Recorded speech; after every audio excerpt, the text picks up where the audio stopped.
Alors ce changement de couleur est très utile, qui est décrit dans l'expert de Erdnase. Je vais vous montrer ça directement. Par exemple, si votre carte à vous c'est la reine de carreau et que vous avez envie de la changer, vous avez juste à faire ça et vous pouvez voir maintenant que c'est devenu l'as de pique. Donc on va rentrer dans les explications.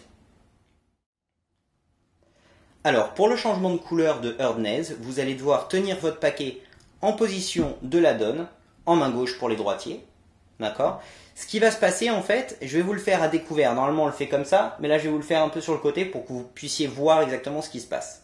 Je vais pousser la carte du dessus avec mon petit doigt, cette partie-là, la première phalange de mon petit doigt. Donc je pousse la carte, d'accord? Donc, hop, je pousse la carte. Ce qui se passe maintenant, c'est que cette partie-là de ma main, d'accord, le bas de ma paume de ma main droite, va venir voler la carte du dessous. D'accord?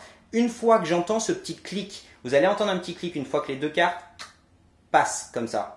Donc bien sûr c'est couvert par la main, donc vous sentez un petit peu avec votre main droite, vous sentez que la carte est bien passée par-dessus. D'accord? Donc je recommence rapidement. Donc ce qui se passe, c'est que je pousse d'à peu près 1 cm, vous pouvez voir ici, d'à peu près 1 cm la carte, d'accord?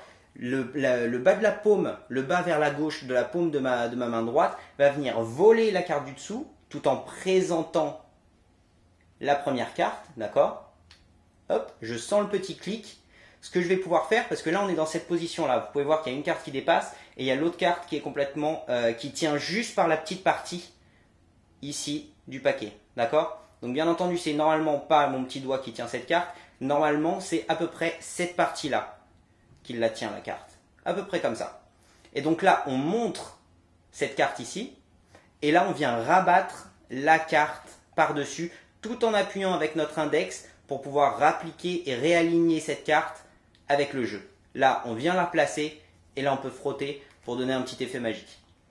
Encore une fois, donc je viens, mon index, la première phalange de mon petit doigt va venir pousser la première carte, le bas de ma paume vole la carte du dessous, ok?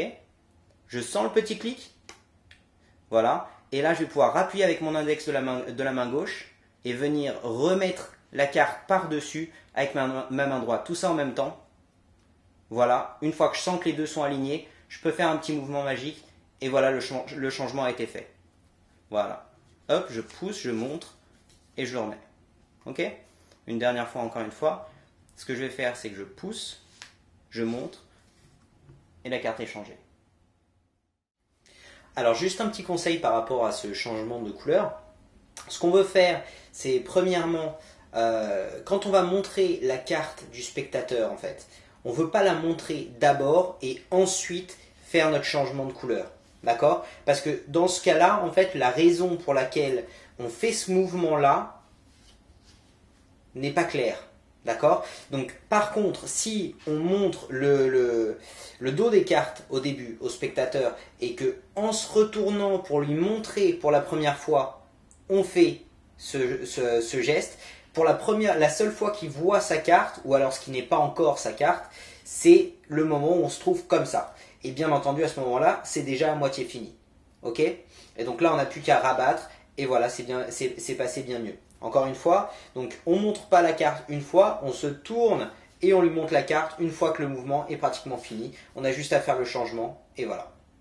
D'accord? Donc on essaye d'éviter de montrer déjà la carte et en fait de faire un mouvement qui semble suspect. D'accord? Il faut le mélanger avec un mouvement du corps pour pouvoir lui montrer la première fois sa carte une fois que le mouvement est à moitié fait. Voilà, ça c'est pour le premier conseil. Alors, pour ce deuxième conseil, je vais parler surtout à ceux qui ont les mains un petit peu sèches, d'accord? Donc, vu qu'on utilise le bout du doigt, donc le bout du petit doigt et la base de la paume, ce qu'on veut faire, c'est par exemple, on va lécher un petit peu le haut de son petit doigt, d'accord? Et on va la frotter comme ça, d'accord? Et donc, à ce moment-là, les deux bouts là sont humidifiés, et donc là, ça va être beaucoup plus facile pour pouvoir voler la carte et pour pouvoir faire votre changement, d'accord? Donc, si vous avez les mains un petit peu sèches, voilà ce que vous allez faire. Alors le troisième conseil, ça va être faire attention une fois que vous avez poussé votre carte, que personne ne puisse voir, encore une fois, que la carte a été déplacée un petit peu. C'est pour ça qu'on essaye de garder notre doigt ici, ok, et qu'on veut essayer justement, il faut que ça ait l'air en fait que le paquet soit ici. D'accord? Il ne faut pas qu'il voit que la carte a été poussée, sinon ça aurait encore une fois l'air suspect. Ça aurait l'air suspect. Donc on essaye une question d'angle, on essaye vraiment de lui montrer la face directement, directement comme ça. D'accord? Pour pas qu'il puisse s'apercevoir que la carte a été poussée. Et voilà, et en fait ça va renforcer un petit peu votre effet. Voilà, donc c'est tout pour le changement de couleur Urgnez. J'espère que vous avez bien aimé, et puis je vous dis à très bientôt.